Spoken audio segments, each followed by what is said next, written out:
Good morning, welcome on the YouTube channel of आशीर्वाद academy Israna. Last lecture में हमने exercise 1.1 complete कर ली है। आज एक्सरसाइज 2.2 की तरफ चलते हैं। एक्सरसाइज 2.2 से पहले हमें एक थ्योरम और 2-3 डेफिनेशंस पढ़नी है, वो पहले स्टडी कर लेते हैं। Theorem 1.2 fundamental theorem of arithmetic. Theorem का नाम है फंडामेंटल थ्योरम ऑफ अर्थमेटिक। ये थ्योरम क्या कहती है?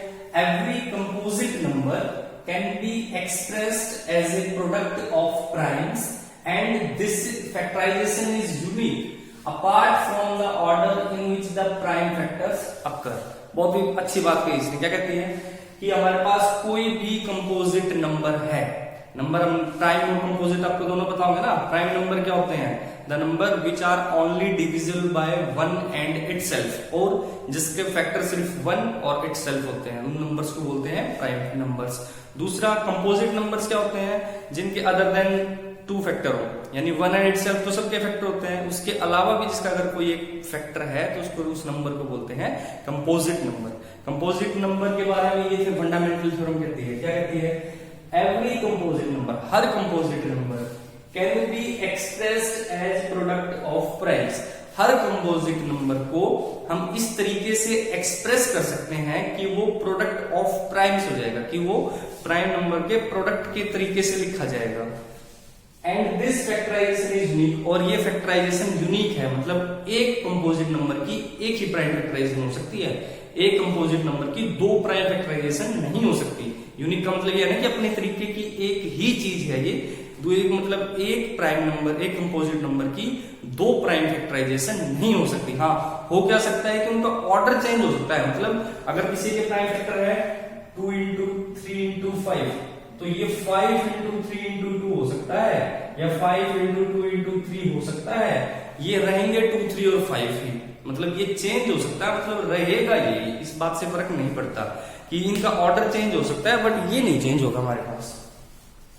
आई बात समझ में कि हर कंपोजिट नंबर को हम प्राइम नंबर्स की फॉर्म में एक्सप्रेस कर सकते हैं, और ये जो फैक्टराइजेशन है ये यूनिक होगा apart from the order. Order इनका चेंज हो सकता है लेकिन कुछ भी और बाकी चेंज नहीं होगा। ओके, उसके बाद फॉर एग्जांपल मैं आपको करके दिखाऊं क्या होती है फंडामेंटल थ्योरम। क्या कहती है? 15 है, कंपोजिट नंबर है, इसके प्राइम फैक्टर छोटी क्लास में किए नहीं क्या? इसके प्राइम फैक्टर कर लो 3, 5, क्या होगा? 15 इज इक्वल टू 3 इंटू 5। 3 भी प्राइम है, 5 भी प्राइम है। हमने लिख लिया 15 को प्रोडक्ट ऑफ प्राइम्स। ये प्रोडक्ट ऑफ प्राइम्स तो है, प्रोडक्ट ऑफ प्राइम्स। बस यही बात है जो हम 6th क्लास में प्राइम फैक्टराइजेशन करते थे ना, वो यही। बस इसको फंडामेंटल थ्योरम, इसका नाम था, वो आज बढ़ाया गया है, उससे पहले बताया नहीं था कि ये क्या होता है। तो बिल्कुल सिंपल एक्सरसाइज है ये। इसमें हमने प्राइम फैक्टराइजेशन करने हैं, 6th क्लास से करते आ रहे हैं, किसी को भी कोई प्रॉब्लम इसमें होनी नहीं चाहिए। नेक्स्ट है एचसीएफ एंड एलसीएम। अब हमने प्राइम फैक्टराइजेशन की हेल्प से एचसीएफ और एलसीएम भी निकाले हुए हैं, तो जो भूल गए हैं वो एक बार याद कर लें, याद दिला देते हैं। तो क्या होता है एचसीएफ और एलसीएम? क्या होता है HCF? Product of the smallest power of each common prime factor in the numbers.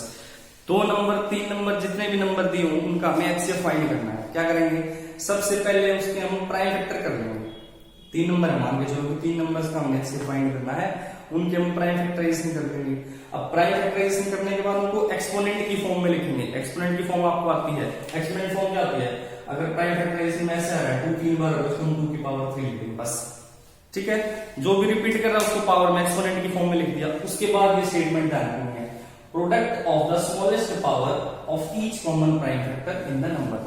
फिर छाट लो कि कौन से तीनों में, 2 में, जितने का भी एचसीएफ निकालना है, कौन से कॉमन है, उनकी स्मॉलेस्ट पावर को एचसीएफ बोलते हैं। एलसीएम में इसका उल्टा होगा, एलसीएम में पावर क्या हो जाएगी? हाईएस्ट। लेकिन इसमें कॉमन लेने हैं, इसमें सब लेने हैं, जितने भी नंबर इन्वॉल्व करते हैं ना, सारे के सारे लिखने हैं और उनकी पावर हाईएस्ट लिखनी है। एचसीएफ में पावर स्मॉलेस्ट। देखो एचसीएफ क्या होता है? हाईएस्ट कॉमन मल्टीपल, पावर लेनी है स्मॉलेस्ट। हाईएस्ट में पावर स्मॉलेस्ट, और एलसीएम क्या है? Least common multiple. तो लीस्ट मतलब छोटा, उसमें पावर क्या लेंगे हम? ग्रेटेस्ट। क्लियर सबको? नेक्स्ट अब हम क्वेश्चंस करेंगे एलसीएम और एचसीएफ पे। डेफिनेशन आपको क्लियर है कि उसके बाद क्वेश्चन से और आपको थोड़ी जल्दी और अच्छे तरीके से क्लियर हो जाएगा।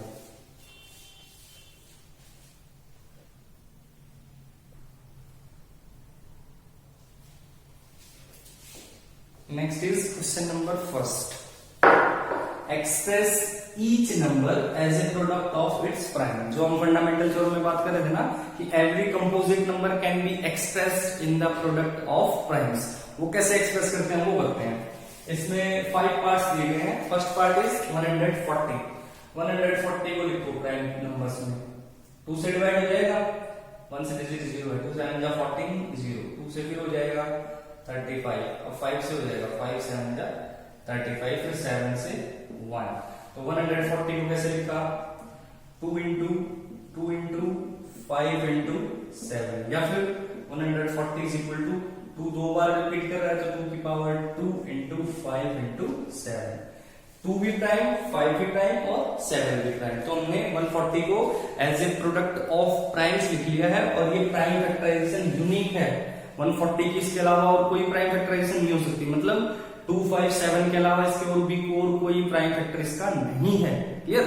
ये ऑर्डर चेंज हो सकता है, 7 से मैं पहले डिवाइड कर देता तो 7 पहले आ जाता है, या 5 से पहले डिवाइड कर देते तो 5 पहले आ सकता है। क्लियर सबको? उसके बाद 156 आप कर लो, आसान है। थर्ड पार्ट में करता हूं, 3 8 2 5, इसकी 1 डिजिट 5 है। डिविजिबिलिटी रूल ऑफ 5 आपको याद होगा कि जिस नंबर की जो 1 डिजिट है वो 0 या 5 हो तो वो नंबर 5 से डिवाइड होता है। 2 से तो हो नहीं रहा, 3 से सम करके देखो, 5 और 2 7, 7 8 15, 15 and 3 18, 3 से हो जाएगा, 3 से कर लेते हैं पहले। 3 1 जा 3, 3 2 जा 6, 3 7 जा 21 और 3 5 जा 15। अब देखते हैं 3 से दोबारा होगा क्या, 5 और 7 12, 14 15, 3 से दोबारा फिर हो जाएगा, 3 4 जा 12, 3 2 जा 6, 3 5 जा 15। अब 5 2 and 14 अब नहीं होगा 3 से, 7 11 आ गया, अब नहीं होगा 3 से, 5 से करते हैं इसे। 5 8 जा 40, 2 बचा, 5 5 जा 25, फिर 5 से करते हैं, 5 1 जा 5, 2 बचा, 3 बच गया, 5 17, 17 तो प्राइम नंबर है, नहीं होगा 17 का 17। तो 3 8 2 5 के प्राइम वेक्टर क्या हो गए, 3 कितनी बार आया, 2 बार, 3 की पावर 2 इंटू 5 भी 2 बार है, 5 की पावर 2 और इंटू 17। ठीक है, ये भी आप कर लोगे, 5 से हो जाएगा ये भी डिवाइड। लास्ट वाला करता हूं, फर्स्ट पार्ट, 7 4 2 9, 7 4 2 9, तो 2 से होगा नहीं, 5 से होगा नहीं, 3 से चेक करते हैं, 9 into 11, 11 and 4 15, 15 और 7 22 ना, 3 से भी नहीं होगा, 9 से भी नहीं होगा। ये आप चेक करते जाओगे, 11 से भी नहीं होगा, 7 से भी नहीं होगा, ये 17 से होगा।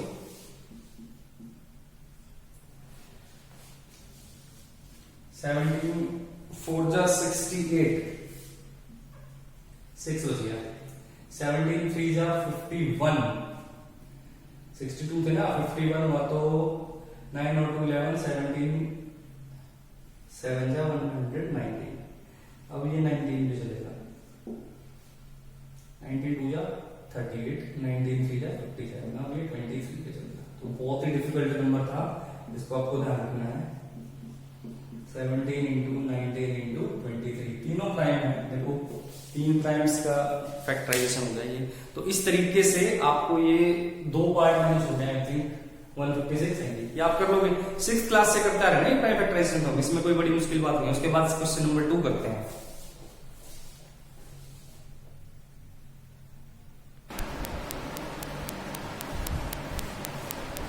Next question, question number 2।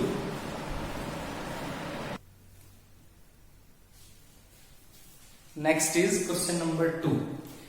Find LCM and HCF of the following pairs of integers and verify LCM into HCF is equal to product of two numbers. ये रूल आपने 6th में भी किया था, आई थिंक 6th या 7th में किया था। याद रखना, अभी बहुत ही अच्छा तरीका है वेरीफाई करने का कि हमने सही से फाइंड किया है HCF LCM या नहीं सही से फाइंड किया। क्या तरीका है, LCM multiply HCF is equal to product of two number. LCM HCF निकाल दो, दोनों का प्रोडक्ट करो, और दो नंबर्स का हमने LCM HCF निकाला है, उनका भी प्रोडक्ट करो, चेक करो कि दोनों इक्वल आते हैं या नहीं आते हैं। इक्वल आते हैं तो मतलब हमने क्वेश्चन सही किया है। स्टार्ट करते हैं।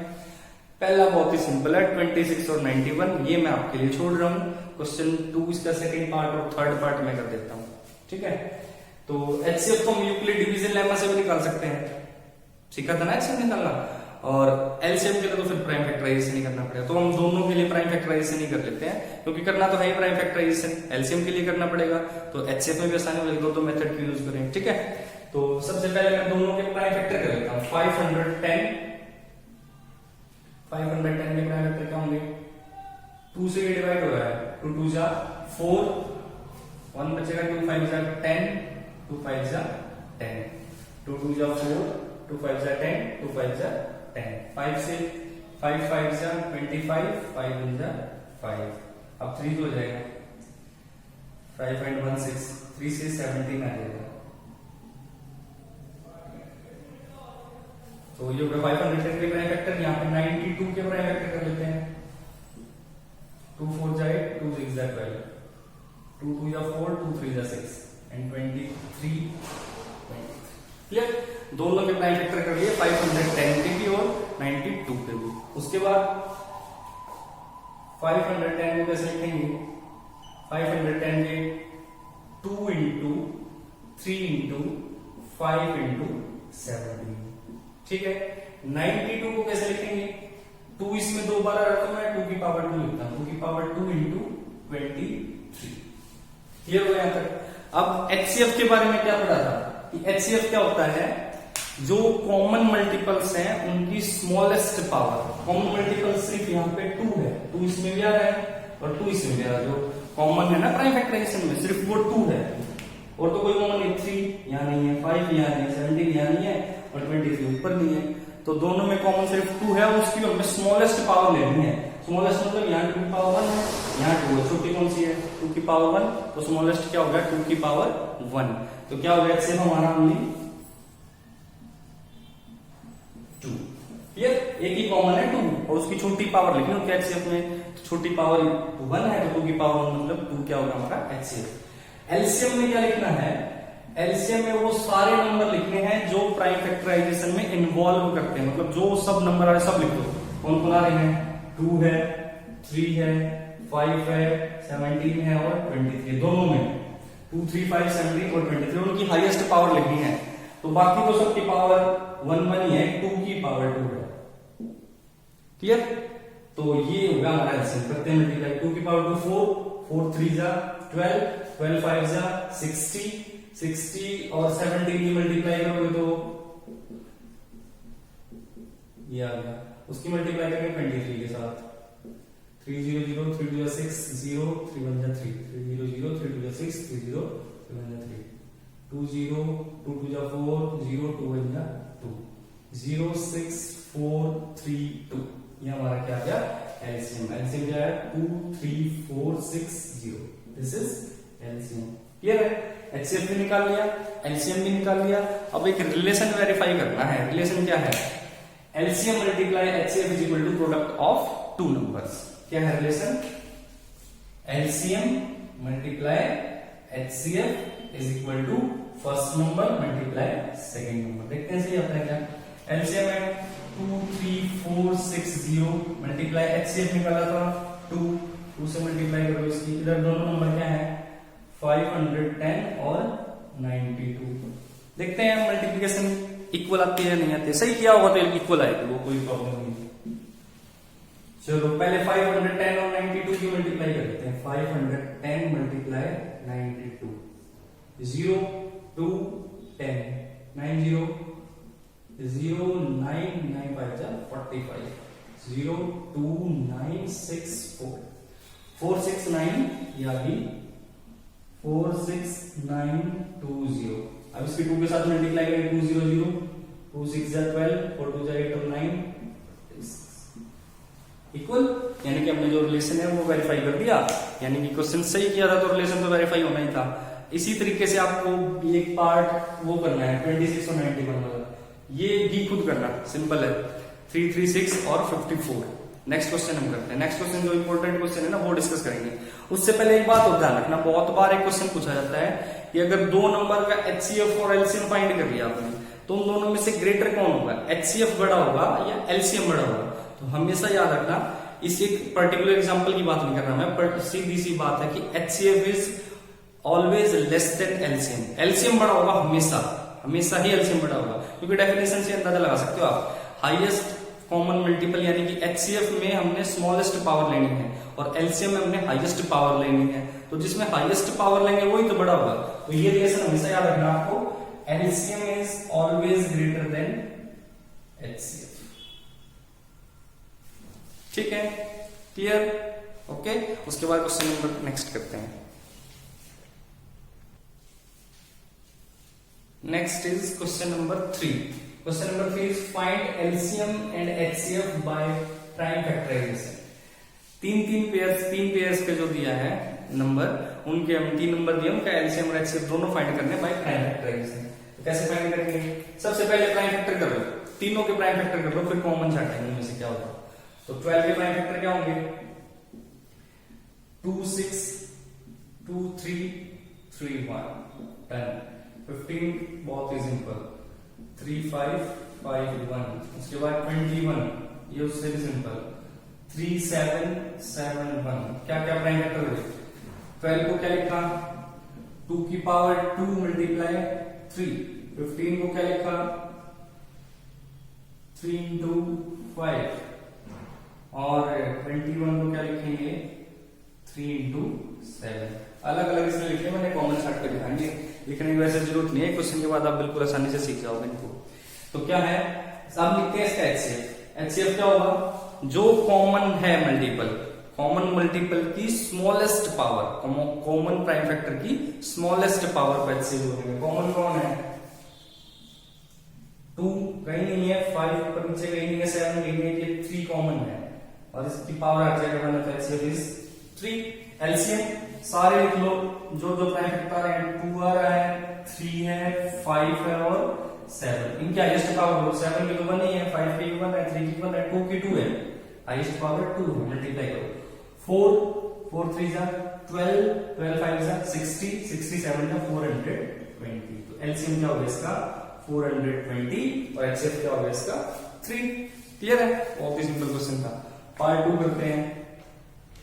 सेकेंड पार्ट में 17 के प्राइम फैक्टर कोई नहीं, 17 खुद प्राइम है, 23 भी प्राइम है और 29 भी प्राइम है। तो कोई भी, तो 17 को क्या लिखेंगे?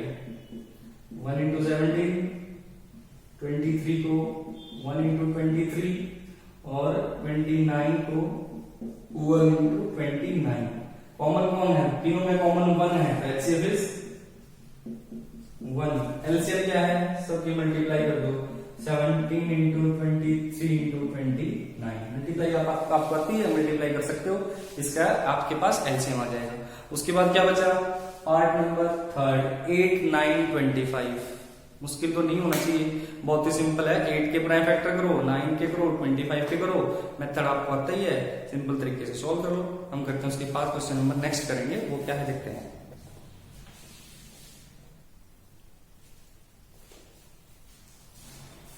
Question number 4, given that HCF of 306 and 657 is 9, find LCM of 306 and 657। आसान है, दो तरीके से निकाल सकते हैं, तो इन दोनों का प्राइम फैक्टराइजेशन से एलसीएम में निकाल लो। उससे भी आसान तरीका क्या है? उससे भी आसान तरीका ये है कि क्वेश्चन नंबर 4 का सॉल्यूशन है, हमने ये रूल पढ़ा था ना, HCF multiply LCM is equal to product of 2 numbers.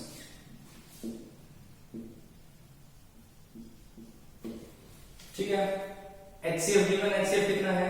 9, LCM नहीं गिवन है, इज इक्वल टू प्रोडक्ट का 2 नंबर क्या है?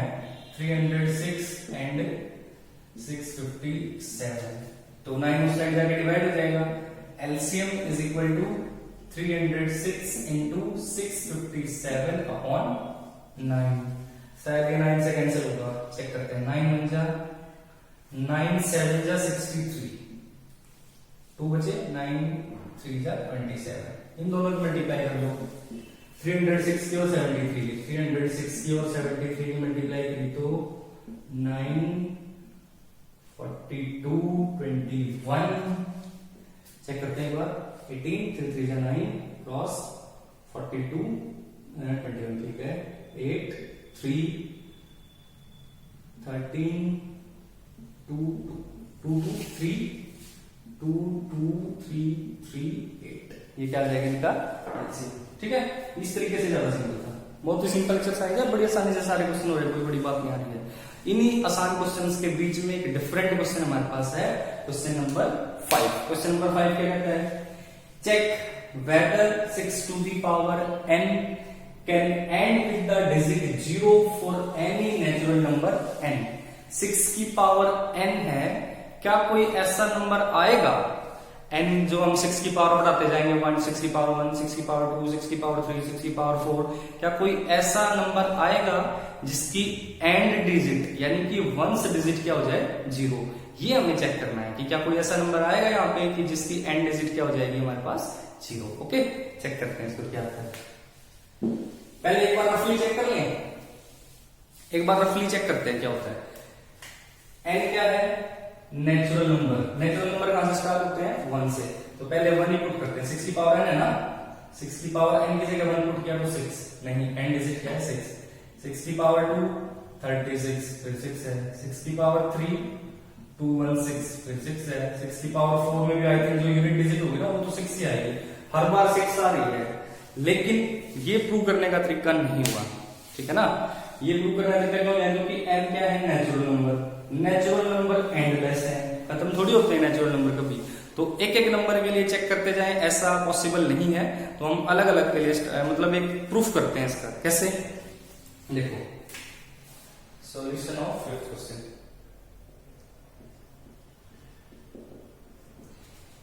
If 6 to the power n and with the digit 0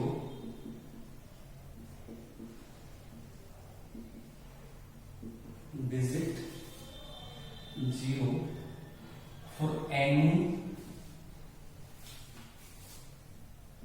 natural number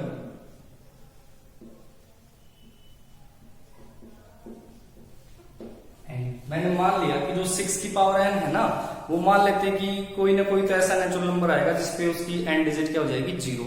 अब आपने डिविजिबिलिटी रूल पढ़े होंगे, अगर किसी नंबर की एंड डिजिट 0 है वो तो 10 से must be divisible, this number is must be divisible by 10, तो वो नंबर हमेशा 10 से पक्का डिवाइड होगा, ठीक है।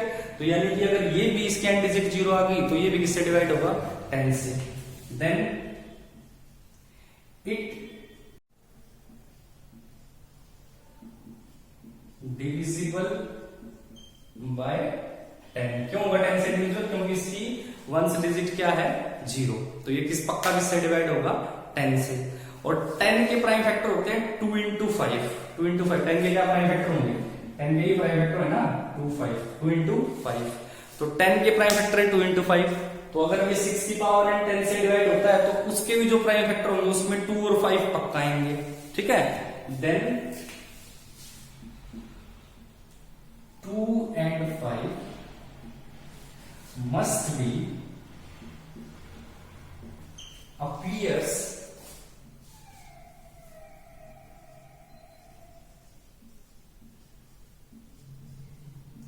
in the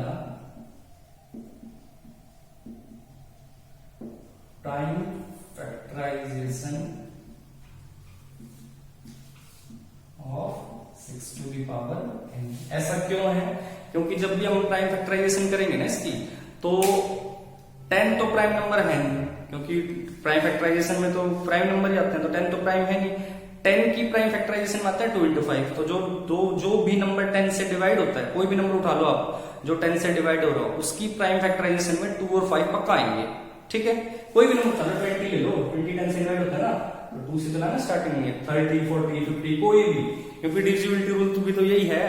5 के डिविजिबिलिटी रूल में भी वंस डिजिट 0 होती है, 10 के डिविजिबिलिटी रूल में भी वंस डिजिट 0 होती है, और 2 वाले में 0 2 4 6 8 होते हैं, तो 0 उसमें भी होती है, तो तीनों में 0 है। तो ऐसा नंबर जो 10 से डिवाइड होता है उसकी प्राइम फैक्टराइजेशन में 2 और 5 पक्का आएंगे। तो इसलिए मैं देखता हूं 6 की पावर जो n है उसकी प्राइम फैक्टराइजेशन करते हैं। 6 की प्राइम फैक्टराइजेशन क्या होगी? तो इससे 2 और 3 6 को क्या लिख सकते हैं, but 6 to the power n is equal to 2 multiply 3 to the power n। ठीक है, 6 की डिग्री किया 2 into 3 होल पावर n। अब पावर ब्रैकेट के ऊपर तो हम इसका लिख सकते हैं 2 की पावर n into 3 की पावर n। ठीक है, तो 5 तो इसमें आया नहीं, ओनली 2 आया ना। 2 और 5 दोनों आने चाहिए थे, तो दोनों आते तब इसकी जो एंड डिजिट है वो 0 होती। तो इसमें तो ओनली 2 आया है, 5 पक्का आना चाहिए था। अगर कोई भी नंबर है उसकी एंड डिजिट 0 है तो उसमें 5 पक्का आएगा प्राइम फैक्टराइजेशन में, क्योंकि वो 10 से डिवाइड होगा और 10 के प्राइम फैक्टराइजेशन में 2 भी आता है 5 भी आता है। किसी एक के आने से काम नहीं चलेगा कि ओनली 2 आ गया और काम चल गया, नहीं। कोई भी नंबर आप ऐसा उठा के देखो जो 2 मतलब 10 से डिवाइड होता हो या उसकी 1 से डिजिट 0, तो उसके आप प्राइम फैक्टराइजेशन करोगे उसमें 2 भी आएगा 5 भी आएगा, दोनों आएंगे, एक से काम नहीं चलेगा। तो यहाँ ओनली 2 आया है, so 5 is not there in the prime factorization of 6 to the power n, so it cannot, so 6 to the power n लिखते हैं क्योंकि so 6 to the power n cannot end with the digit 0 for any natural number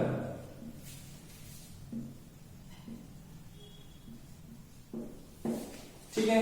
अगर ऐसा होता, दोबारा समझ लो ये question क्या है कि 6 to the power n है, ऐसा n फाइंड करो कि 6 की जो पावर है ना उसकी एंड डिजिट 0 आ जाए।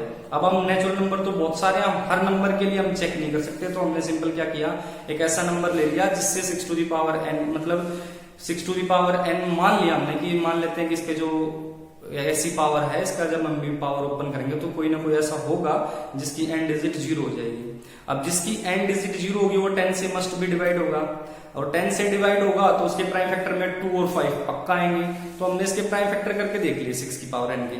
6 की पावर n में मेरे प्राइम फैक्टर आए 2 और 3, पावर तो कुछ ही उससे फर्क नहीं पड़ता, प्राइम फैक्टर में 2 ही नंबर आए 2 और 3, 5 नहीं आया। अगर 5 भी आता तब हम बोल सकते थे कि जो इसकी एंड डिजिट है वो 0 हो सकती है। 2 और 5 दोनों के आने से, अकेले 2 के आने से एंड डिजिट 0 नहीं हो सकती। तो इसलिए यहाँ पे ऐसी कोई भी n की वैल्यू नहीं है नेचुरल नंबर के अंदर कि जिससे जो 6 की पावर n है उसकी एंड डिजिट क्या आ जाए 0। अब करते हैं question number 6।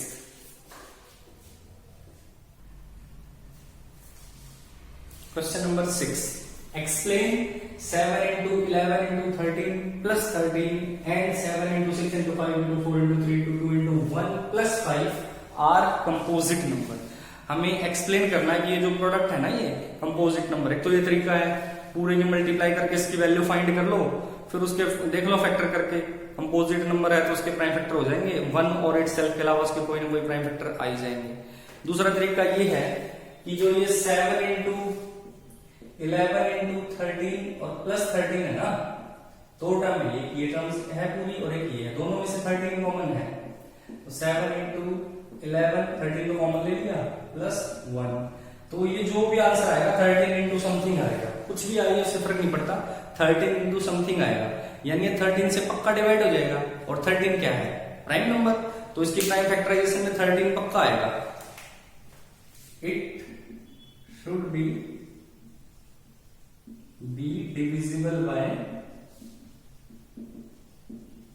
Bye 13, so 13 must be its prime factor। तो 3 प्राइम फैक्टर तो इसके हमें अभी पता चल चुके हैं बिना प्राइम फैक्टराइजेशन करे। कौन कौन, 1 एंड इटसेल्फ तो हमेशा होते हैं प्राइम फैक्टर, और एक इसका मैंने 13 फाइंड कर लिया, तो 3 प्राइम फैक्टर हो गए। 3 होते ही मिनिमम 3 चाहिए हमें, उसके लिए कंपोजिट बोल देंगे इसको। सो 7 into 11 into 13 plus 13 is a composite number, is a composite number। ठीक है, नेक्स्ट है 7 into 6 into 5 into 4 into 3 into 2 ये भी दो टर्म्स है, ये पूरी टर्म ये है, ये है, तो इनमें मेरे को 5 कॉमन दिख रहा है, तो 7 into 6 into 4 into 3 into 2 into 1 plus 1। 5 भी क्या है, प्राइम नंबर, इसकी प्राइम फैक्टराइजेशन में 5 आ गया। यही बात सारी दोबारा लिखनी है, जहां 13 लिखा है वहां 5 लिखेंगे। 5 must be its prime factor, so this is a composite number। तो ये पूरा क्या हो जाएगा, कंपोजिट नंबर। अब जो क्वेश्चन नंबर 7 है ना, उसमें स्टेटमेंट तो वो काफी लंबी दे रखी है कि दो गर्ल्स हैं या बॉयज है जो भी, वो एक ट्रैक पे दौड़ते हैं, 18 मिनट्स में कंप्लीट कर रहा है, एक शायद 12 मिनट में। तो हमसे ये पूछा गया कि वो दोनों एक साथ कहाँ मिलेंगे। कुछ नहीं करना, सीधा उन दोनों का एलसीएम फाइंड करना है, मिनट्स में आपका आंसर आ जाएगा। तो वो 18 और 12 आई थिंक जो भी है, वो आप बड़ी आसानी से उसका एलसीएम निकाल लेंगे, उसमें कोई फर्क नहीं पड़ेगा। वो क्वेश्चन मैं आप के लिए छोड़ रहा हूँ। तो इस लेक्चर में हमने एक्सरसाइज 1.2 कंप्लीट कर ली है, वो आपको अच्छे से क्लियर हुई होगी। उसके बाद अब जब भी हम नेक्स्ट लेक्चर करेंगे तो उसमें इंपॉर्टेंट बात नेक्स्ट लेक्चर में स्टार्ट होगी, एग्जाम में वो क्वेश्चन पक्का आएगा। And all the best, thank you so much for watching, have a good day.